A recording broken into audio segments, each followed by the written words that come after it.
I know at one point you've all asked your mothers, but where did I come from?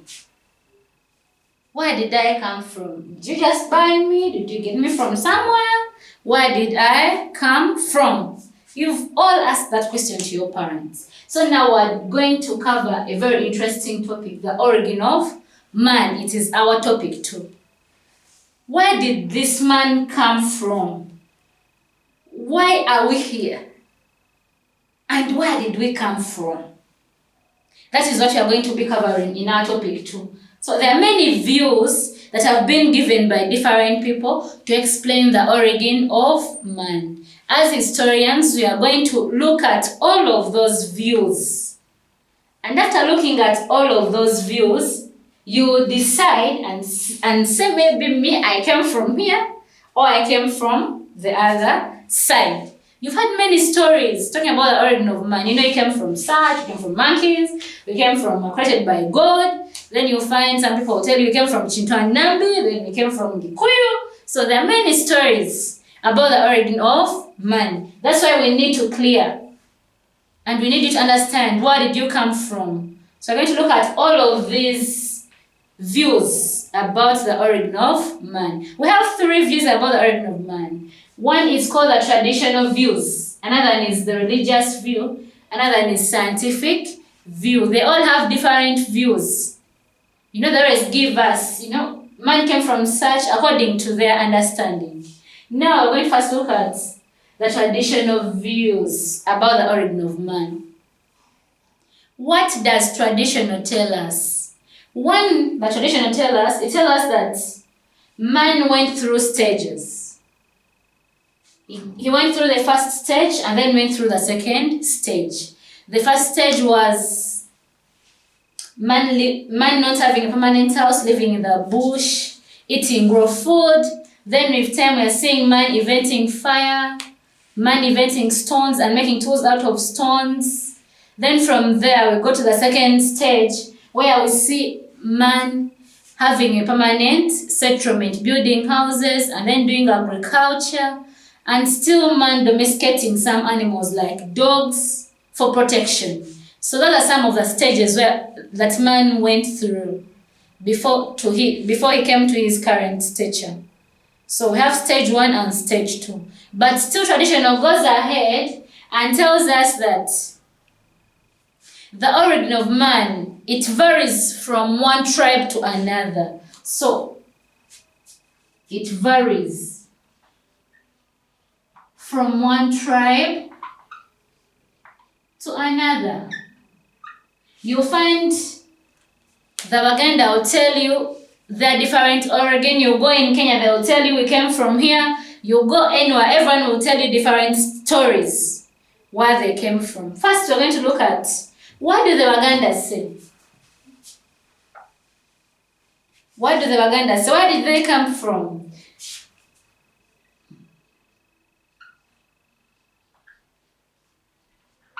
They are going to tell us they came from Chintu and Nambi. Chintu and Nambi.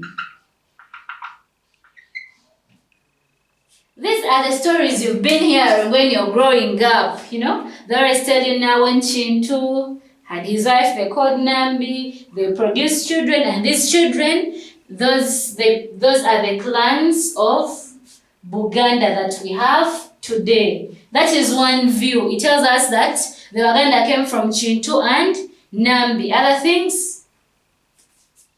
And then we also have another example in Uganda. We have the Bagisu.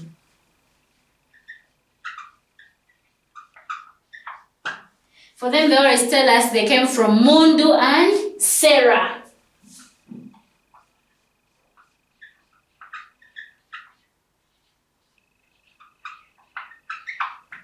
And so maybe you've heard of such stories, The Bagisu came from Mundu and Sarah. Now we're going to go to Kenya. What do some tribes in Kenya say? We have a very famous tribe in Kenya which is called the Chikuyu. It's called the Chikuyu.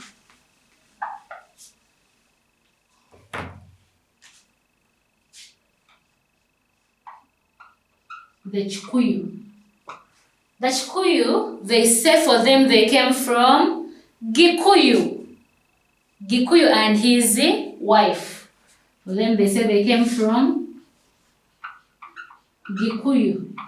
No wonder the name, we're having Chikuyu and then we're having Gikuyu. So Gikuyu and his wife, they produced 9 children. They produced 9 children. And from these 9 children, those are the 9 clans of the Chikuyu. So that is what traditional tells us. It tells us that we all came from different people.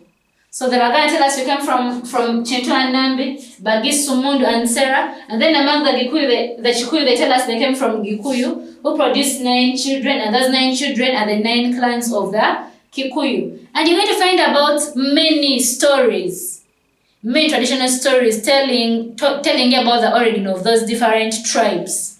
So you're going to make research and also find for me more stories that tell us about the origin of what? Of man. Where did the Gachiga come from? Where did the Batoro come from? Where did the Basoga come from? What stories do they talk about to explain where they come from? That is the traditional view about the origin of man. It varies from one tribe to another. Now, having the religious views. Religious. We know when we talk about religious, these are things related with God. And we have many religions around. But I want to look at Islam and then Christianity. What do they tell us? Where did we really come from?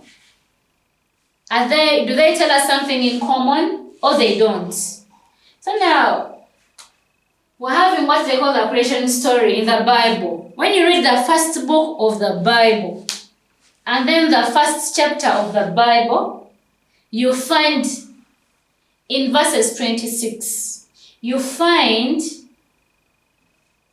God creating everything on earth. He created the animals, the birds, the seas, the what. And lastly, he had to create man in his own image. And I know you've heard of that. So for them, they tell us that man was created by God and everything on earth was created by God.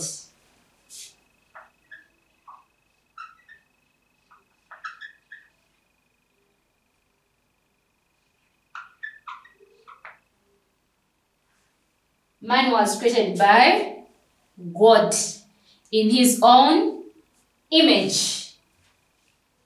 In his own image. So Islam tells us still man was created by God, and so Christianity tells us man was created by God. When you read the Quran, it will tell you man was created by God. When you read the Bible, it will tell you man was created by God. So the religious views tell us that man was created by God and he was made out of soil.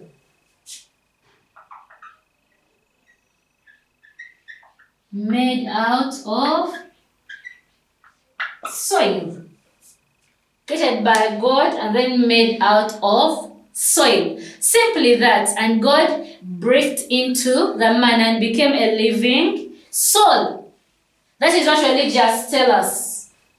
Religious tell us will tell you we came from God and we are going back to God. That is where we came from. So we should worship God because we came from God. That is another view. So what are the advantages and disadvantages of using the traditional theory to find about the origin of man? And what are the advantages and disadvantages of using the religious theory to find out about the origin of man? One, traditional theory, it is not uniform. It tells us that we came from, different tribes have different stories. It is not really uniform. But then we appreciate it because it tells us the origin of different tribes that we have in different countries. Now, what are the disadvantages of using the religious theory and what are the advantages? Advantages tell us we are created by God.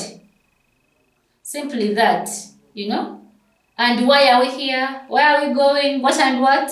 We all don't know. We were created by God, and we don't know when we are created by God. It doesn't tell us the time when we are created by God. It rather tells us we are created by God, not telling us the time when God created us. Those are some of the advantages and disadvantages. An advantage of using religious theory, it is very uniform.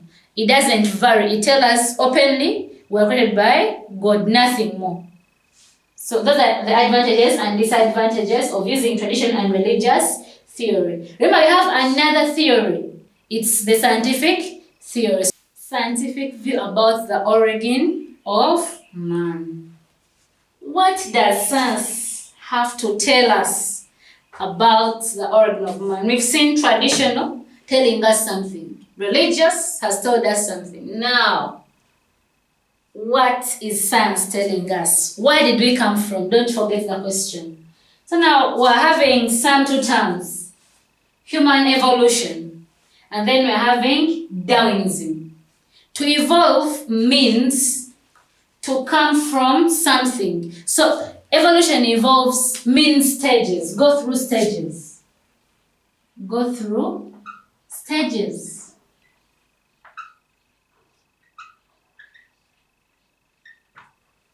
To evolve is to go through different stages.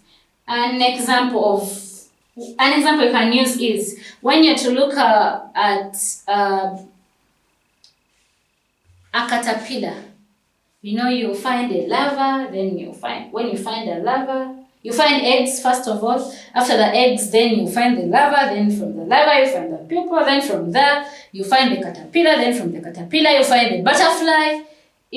All of those are stages. So that you can call it evolves from one stage to another, one stage to another, and one stage to another. Still also science tells us that man evolved from one stage to another, one to another, one to another. That we didn't have man like coming up like boom. No. We rather came through different stages. That is what they term as human evolution, that human evolved from different things to the current stature that we see him in. But he was not like this, how we see him, rather like something which existed long time ago. But due to some circumstances, that something got extinct, or it is no longer seen. That is what human evolution tells us. Now, what is Darwinism theory of evolution? Darwinism, it comes from a name. He was called Charles Darwin.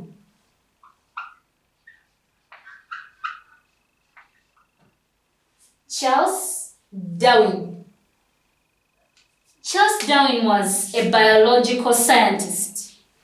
He said about biology. So in talking about biology, he came up with an answer or to a solution of human origin. And his theory or his research that he came with was what is referred to as the Deinism theory of evolution. He told us that we came from different species, and with time, those species evolved due to the environment where they were. They evolved to different things. So they came in from one stage to another, a different stage to another, until they reached the current stage, to the normal man that we see, who is called Homo sapiens. The current man, according to science, is called Homo sapiens. He is called Homo. Homo means human. Homo sapien. So sapien means wise. So now the current man we have is Homo sapien.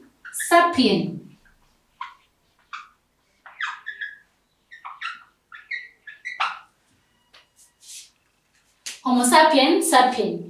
Human, wise. That is the current man that we have. This is your teacher you're seeing. She's what they call Homo sapiens, sapien. Homo means human. You find many of the times we're going to look at have a word they call homo. Homo, it just means human. And then sapien means wise. So if you find someone calling you Homo sapien, he's just saying human who is wise, yeah? Don't feel bad, yeah? Just be proud because they're referring to you as a wise human. We're going to look at the stages of evolution in details. Where did man come from up to that current stature where we see him? Human evolution. We're looking at the steps of human evolution as you see them clearly. I told you evolution means something going through stages. So Darwinism tells us that we went through different stages from one stage to another. So these are the steps of human evolution. We have this first stage. You're seeing a man is bending. Then we have this one is still bending. We have this one he wants to be upright. Then you're seeing this one is very upright. This one is holding something. Then you're seeing this one looks like the modern man that we're having today. Those are some of the stages or steps of human evolution. Steps that man went through to become the current man we're seeing. And they're all given different names. So we're going to look at all of them in details. One, we're seeing this man who is bending. He looks like a chimpanzee or like a monkey. He's more like the very hairy body. He's bending, walks on four legs. How do you call that man? That man is called Diplopithecus. Diplopithecus. He's the earliest ancestor of human being. He is the first stage through which human being went through. So Diplopithecus, you're seeing he walks with four legs. He has a very hairy body. He still bends down to walk. He's not very upright. Next to him we have Ramapithecus. He's trying to stand up, but then still has a very hairy body, not like the usual man we know. Then from there we have Australopithecus. He's trying to be erect, then with not that much hairy body, almost like a human being, but not yet. We have Homo erectus. Homo erectus, what does it mean? Erectus means upright. Homo, I told you Homo means human. So Homo erectus means upright man. From seeing them from Australopithecus, we are seeing him, like now we're seeing this one, he's very erect, he can stand. Recently we had him walking on four legs, now he can stand, that's why we call him Homo erectus or upright man. From upright man we have Cro-Magnon. Cro-Magnon is a man, a very common man, you know, he even has hands, sometimes holding things. Sometimes they call him Homo habilis. Homo habilis. Habilis means handy man.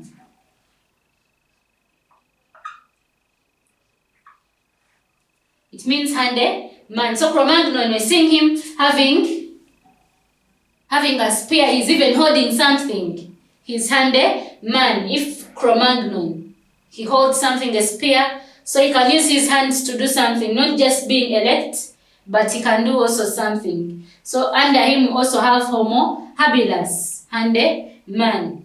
So Cro-Magnon and Diplopithecus. An assignment that you can do. What if you look at this illustration? What are the differences and similarities between Diplopithecus and Cro-Magnon? How are they similar and how are they different? This man and this man, how are they the same and how are they different? So you're going to do that assignment and then you'll send it in. Now the last one we have Homo sapien. I told you Homo sapien means human wise. Human wise. So Homo sapien is a man who now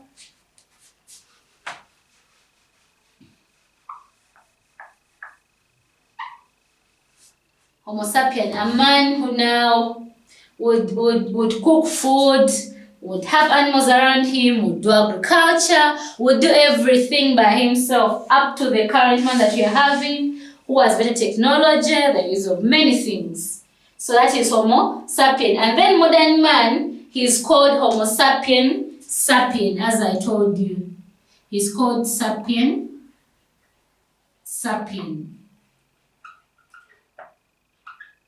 He's called sapien. Human, wise. These are the stages, all the steps of human evolution. Keynote to take is Diplopithecus and then Cro-Magnon, then Homo erectus. Homo erectus means upright man. So there is one man that I've left out intentionally. You're going to look for that man and you give me the details of that man. That is also another assignment. So in this process, we have 2 assignments. Differences and similarities between Diplopithecus and Cro-Magnon. And then also, you find about the man who is missing. Because there are not only 6, there are many. So you find one man who is missing and you tell me the details about that man. Having Diplopithecus, Ramapithecus, Australopithecus, Homo erectus, Cro-Magnon, Homo sapien, and then modern man, Homo sapien. These are stages of human evolution. Thank you.